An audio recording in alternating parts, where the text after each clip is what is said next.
చక్కని సీతకి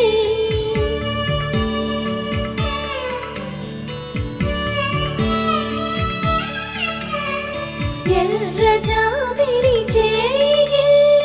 రాముడేడని అడుగుతుంటే చూడలేదని పెదవి చెప్పే చెప్పలేమని కనులు చెప్పే నల్ల పూసైన